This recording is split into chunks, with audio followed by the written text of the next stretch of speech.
నమస్తే, నేను మీ అశ్విని కుమార్. ఆర్థిక మంత్రి నిర్మలా సీతారామన్ ఎప్పుడైతే బడ్జెట్ ప్రవేశపెట్టారో విపక్షాలంతా కూడా ఒక రకమైన ప్యానిక్ గురి చేయడానికి ప్రయత్నించినాయి. భారతదేశంలో అన్ని సెక్టర్లు, అలాగే యూత్ ప్రజలకి, మిడిల్ క్లాస్ నష్టపోతుంది లేదా రైతులు నష్టపోతున్నారు. ఆ తర్వాత రాష్ట్రాలకి ఏమీ ఇవ్వలేదంటూ కూడా కేవలం బీజేపీ అధికారంలో ఉన్న రాష్ట్రానికి ఇచ్చారనో ఏదో రకంగా ఒక ప్యానిక్ క్రియేట్ చేయడానికి ప్రయత్నించారు. దానికి తగ్గట్టే సోమవారం నాడు విపక్ష నేత రాహుల్ గాంధీ కూడా చాలా మాట్లాడారు. ముఖ్యంగా హల్వా అనే దాని గురించి, దాని వెనుకున్న అసలు ఆ హల్వా అనేది ఎందుకు చేస్తారేంటి అనేది ఒక వీడియో మళ్ళీ చేస్తాను సెపరేట్గా. ఎందుకంటే దాని గురించి నేను ఈ వీడియో చేసే సమయానికి నిర్మలా సీతారామన్ లోక్సభలో ఇంకా మాట్లాడుతున్నారు. ప్రస్తుతానికి ఈరోజు నేను కర్ణాటక గురించి చెప్దాం అనుకుంటున్నాను. ఎందుకంటే కర్ణాటక ముఖ్యమంత్రి సిద్దిరామయ్య నిర్మలా సీతారామన్కి అసలు బడ్జెట్ గురించి ఏమీ తెలియదు. బహుశా ఆయనకి తెలియకపోవచ్చు. ఆవిడ మహిళా ఆర్థిక మంత్రిగా కూడా ఒక రికార్డు స్థాపించారు, ఎక్కువసార్లు బడ్జెట్ ప్రవేశపెట్టిన వ్యక్తిగా. అయినా కూడా ఆయన నిర్మలా సీతారామన్ రాజీనామా చేయాలి, అసలు ఆమెకి బడ్జెట్ అంటే ఏంటో తెలుసా అంటూ కూడా ఒక అడుగు ముందుకేసి పెద్దగా విమర్శించారు. కర్ణాటకలో జరుగుతుంది అందరికీ తెలిసిందే. స్కాములు అవన్నీ కూడా చదువుతాను. స్వయంగా ఆర్థిక మంత్రి నిర్మలా సీతారామనే కర్ణాటక వెళ్ళి బెంగళూరులో ప్రెస్ మీట్ పెట్టి కర్ణాటకకి ఇంతకు ముందున్న ప్రభుత్వం ఏం చేసింది, యూపీఏ అట్లాగే ఎన్డీఏ కర్ణాటకకి ఏమిచ్చింది, ఏం చేయబోతోంది అన్నది స్వయంగా వివరించారు.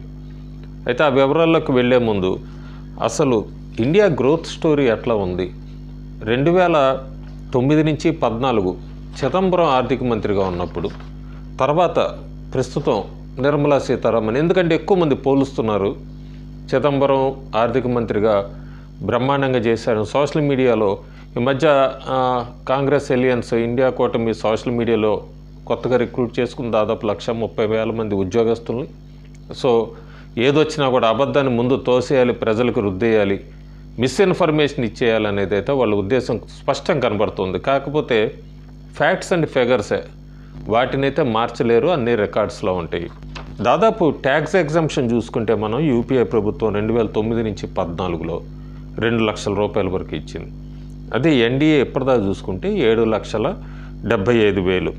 ఇంకా బ్యాంక్స్ ఎన్పిఏలువి దాదాపు 11% ఉండేది 2014 దాకా. 2024లో చూసుకుంటే 0.4%, 0.4%. ఇంకా ఇన్ఫ్రాకి ఎంత ఖర్చు పెట్టారు, 2009 నుంచి 2014లో 1,57,000 కోట్లు. అదే కేవలం వీళ్ళు 2019 నుంచి 2024కే 44.3 లక్షల కోట్లు. తేడా చూడండి అసలు. 1,57,000కి 44,30,000 కోట్లు, 30 లక్షల కోట్లకి. ఇక వెల్త్ ఎట్లా క్రియేట్ అయింది, వెల్త్ క్రియేట్ 2009 నుంచి 2014 13 లక్షల కోట్లు వెల్త్ని క్రియేట్ అవుతే 2019 నుంచి 2024కి 320 లక్షల కోట్లు వెల్త్ క్రియేట్ అయింది భారతదేశంలో. ఫారెక్స్ నిల్వలు ఎడిషన్స్ 50 బిలియన్లే 2019 నుంచి 2014. ప్రస్తుతం 2019 నుంచి 2024 350 బిలియన్లు, అంటే దాదాపు 7%. జీడిపి ర్యాంక్ అందరికీ తెలిసిందే. 2009 నుంచి 2014 10వ స్థానంలో ఉంటే ప్రస్తుతం మనం 5వ స్థానంలో ఉంది. ఇంకా ప్రసిద్ధి చెందిన స్కాములకి మారు పేరు కాంగ్రెస్ అనేది ప్రజలందరికీ తెలిసిందే. దాదాపు కేవలం మనం గత చరిత్ర వదిలేసి 2009 నుంచి 2014 స్కాములు చూస్తేనే 78 స్కాములు జరిగినాయి.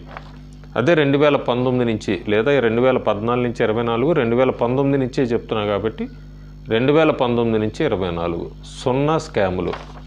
సో ఈ ఫిగర్స్ ఎక్కడికి వాళ్ళకి స్టాటిస్టిక్స్ అన్నీ కనబడుతూనే ఉంటాయి. అయినా కూడా ఒకసారి చిదంబరం నిర్మలా సీతారామన్ని కంపేర్ చేశారు కాబట్టి ఆ డేటా చదివాను. ఇంకా ముఖ్యంగా కర్ణాటకకి ఏమి ఇవ్వట్లేదు, వివక్ష లోక్సభలో, అట్లాగే కర్ణాటక రాష్ట్రంలో కూడా అసెంబ్లీలో బీజేపీ ఎమ్మెల్యేల మీద ఎదురుదాడి తిరగటం, ఇదంతా జరిగింది. కాబట్టి ఉత్త R&D పొటెన్షియల్ని బెంగళూరుకి ఎట్లా హెల్ప్ చేస్తున్నారంటే అనుసంధాన్ నేషనల్ రీసెర్చ్ ఫండ్ 1,00,000 కోట్ల రూపాయలు. ఇదేం చేస్తుంది, వీళ్ళు ప్రైవేట్ సెక్టర్కి హెల్ప్ చేస్తుంది బాగా. అంతేకాకుండా new avenues India tech, savvy youth వీళ్ళకి అంతా కూడా. అంతేకాకుండా క్యాపిటల్ ఫండ్ కింద 1000 కోట్లు స్పేస్ సెక్షన్కి అనౌన్స్ చేసింది కేంద్ర ప్రభుత్వం. ఈ ఫండ్ ఏం చేస్తుంది? స్టార్టప్ కంపెనీస్కి వీళ్ళందరికీ కూడా బాగా ఉపయోగపడుతుంది. అసలు యాంజిల్ ట్యాక్స్ గురించి మాట్లాడారు. ఈ యాంజిల్ ట్యాక్స్ అనేదంతా కూడా స్టార్టప్స్కి బాగా ఇబ్బంది కలిగిస్తుందనే ఈ యాంజిల్ ట్యాక్స్ని రద్దు చేసింది ఎన్డీఏ ప్రభుత్వం. అసలు ఈ యాంజిల్ ట్యాక్స్ని తీసుకొచ్చిందే యూపీఏ ప్రభుత్వం 2012లో చిదంబరం ఆర్థిక మంత్రిగా ఉన్నప్పుడు. ఇంకా మాట్లాడారు, రైల్వేస్కి ఏమి ఇవ్వలేదు, అసలు రైల్వే శాఖకి ఏమి ఇవ్వలేదని. 2009 నుంచి 2014 యూపీఏ యావరేజ్గా కర్ణాటక రైల్స్కి మొత్తం 835 కోట్లు ఇచ్చింది. అదే నరేంద్ర మోడీ ప్రధానమంత్రి అయ్యాక 7559 కోట్లు ఒక్క 2024-25కే ఇచ్చింది. 31 ఆన్గోయింగ్ రైల్వే ప్రాజెక్ట్స్ ఉన్నాయి. 3840 కిలోమీటర్ల కొత్త రైల్వే లైన్ వేశారు. దీని ప్రాజెక్ట్స్ అంతా లెక్క చూసుకుంటే 47,000 కోట్లు. సో ఎక్కడ అసలు సంబంధం లేదు. 2009 నుంచి 14 835 కోట్లు అయితే అసలు ఇప్పుడు నడుస్తున్నదే అంతా కూడా ఆన్గోయింగ్ ప్రాజెక్ట్సే 47,000 కోట్లు. 2014 నుంచి ఇప్పటిదాకా 638 రైల్ ఫ్లైఓవర్స్ వేశారు, అండర్ బ్రిడ్జెస్ వేశారు. అంతేకాకుండా వందే భారత్ రైళ్లు కూడా ప్రస్తుతం ఆపరేషన్లో ఉన్నాయి కర్ణాటక. ఇది రైలుకి సంబంధించి, రైల్వే దానికి సంబంధించి. ఇంకా అట్లాగే సెంట్రల్ ట్రాన్స్ఫర్స్ ఏం జరిగినాయి కర్ణాటకకి. చాలా మిస్ఇన్ఫర్మేషన్ కర్ణాటకలో మొత్తం అంతా కూడా ప్రభుత్వం బాగా ట్రై చేస్తుంది. 2004 నుంచి 14 వరకు యూపీఏ ప్రభుత్వం ఉన్నప్పుడు కర్ణాటకకి 18,791 కోట్లు మాత్రమే వచ్చినాయి. చాలా ఇంపార్టెంట్ ఇది. 10 సంవత్సరాల్లో యూపీఏ ప్రభుత్వం అధికారంలో ఉన్నప్పుడు కర్ణాటకకి కేంద్ర ప్రభుత్వం నుంచి ఫండ్స్ ట్రాన్స్ఫర్ 18,791 కోట్లు. 2014 నుంచి 24 దాకా నరేంద్ర మోడీ ప్రధానమంత్రి అయ్యాక ఇప్పటి వరకు కర్ణాటక రాష్ట్రానికి ఇచ్చింది 2,95,818 కోట్లు. సిద్ధరామయ్య దీని గురించి మాట్లాడాలి. ఇంకా అంతేకాకుండా కర్ణాటకకి గ్రాంట్ ఇన్ ఎయిడ్ కింద 67,779 కోట్లు యూపీఏ ప్రభుత్వం 10 సంవత్సరాలు ఇస్తే మోడీ ప్రభుత్వం టైంలో 2,36,955 కోట్లు ఇచ్చారు. అంతేకాకుండా వీళ్ళు ఫిస్కల్ ఇయర్స్ ఈ ట్యాక్స్ డెవల్యూషన్ గురించి కూడా అంత మాట్లాడుతున్నారు. ప్రస్తుతం ఇప్పటిదాకా రాష్ట్రానికి 45,485 కోట్లు ఇచ్చారు. అదే యూపీఏ టైంలో అయితే 8,175 కోట్లు మాత్రమే. ఇంకా చాలా చెప్తున్నారు. ఇవన్నీ ఎంత మిస్ఇన్ఫర్మేషన్ అంటే ఇంతవరకు ఎక్కడా కూడా ఇంతగా ఇచ్చినది, ఇన్ని రెట్లు ఇచ్చింది కర్ణాటకకి ఎప్పుడూ లేదు. కాంగ్రెస్ అధికారంలో ఉన్నప్పుడు కేంద్రంలో కూడా ఇన్ఫ్లేషన్ గురించి మాట్లాడారు. అసలు కర్ణాటక ఇన్ఫ్లేషను 23-24 నేషనల్ జాతీయ ఇన్ఫ్లేషన్ 5.4% ఉంటే కర్ణాటక ఇన్ఫ్లేషన్ 6.1% వరకు వెళ్ళిపోయింది. జూన్ 2022 నుంచి మే 2023 ఎన్నికల ముందు వరకు అయితే కర్ణాటక ఇన్ఫ్లేషన్ చాలా తక్కువ ఉండేది జాతీయ ఇన్ఫ్లేషన్ కన్నా కూడా. కర్ణాటక అప్పుడు జాతీయ నేషనల్ యావరేజ్గా 6% ఉంటే కర్ణాటక అది 5.9% ఉండేది. కానీ కర్ణాటకలో కాంగ్రెస్ అధికారంలోకి వచ్చాక ఇన్ఫ్లేషన్ ఎట్లా పెరిగిపోయిందంటే జాతీయ స్థాయినే దాటిపోయింది. జాతీయ స్థాయి ఇన్ఫ్లేషన్ 5.4 అయితే కర్ణాటక రాష్ట్రంది 6.1%. ఎందుకు? పెట్రోలు డీజిల్ పెరిగినాయి 3 రూపాయల చొప్పున, మిల్క్ 5 రూపాయల చొప్పున పెంచారు. ప్రాపర్టీ గైడెన్స్ వాల్యూ 25% నుంచి 30% పెంచారు. స్టాంప్ డ్యూటీస్ 200% నుంచి 500% వరకు పెంచారు. వెహికల్ రిజిస్ట్రేషన్ ఫీజు పెంచారు. ఇదే కాకుండా లైఫ్ టైం ట్యాక్స్ వాటి మీద అంతా కూడా ఇంకొక 10% అధికంగా పెంచారు. ఈవీ వెహికల్స్ మీద కూడా లైఫ్ టైం ట్యాక్స్ పెంచారు. సో ఇవన్నీ కూడా ఇన్ఫ్లేషన్కి ఎట్లా చూపిస్తున్నాయని.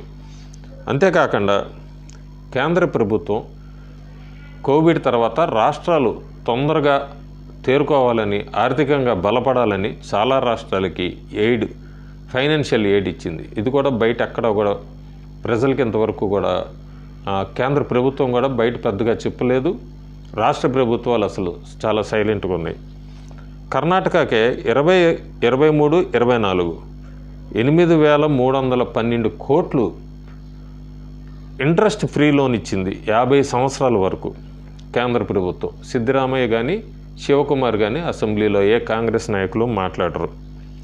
మార్చి 2024 వరకు ఇందాక నేను చెప్పిన 8,312 కోట్లు.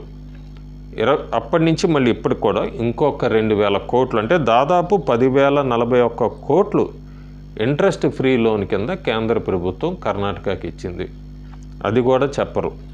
అంతేకాకుండా PM Mitra mega textile park, ఇది ఒకటి. మొత్తం భారతదేశంలో ఒక 7 మెగా పార్కులు వస్తున్నాయి. అందులో కర్ణాటకలో కూడా ఒకటి ఉంది, మెగా టెక్స్టైల్ పార్కు.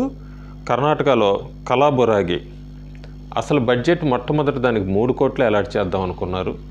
తర్వాత పాత బడ్జెట్లోనే దాన్ని 200 కోట్లకి తీసుకెళ్లారు. అంటే ఇప్పుడు కర్ణాటకలో కేంద్ర ప్రభుత్వం అనౌన్స్ చేసిన మెగా టెక్స్టైల్ పార్క్కి, మిత్రా మెగా టెక్స్టైల్ పార్క్, దానికి కలాబురాగికి 200 కోట్ల రూపాయలు శాంక్షన్ అయింది. అది కూడా ఆయన చెప్పడు.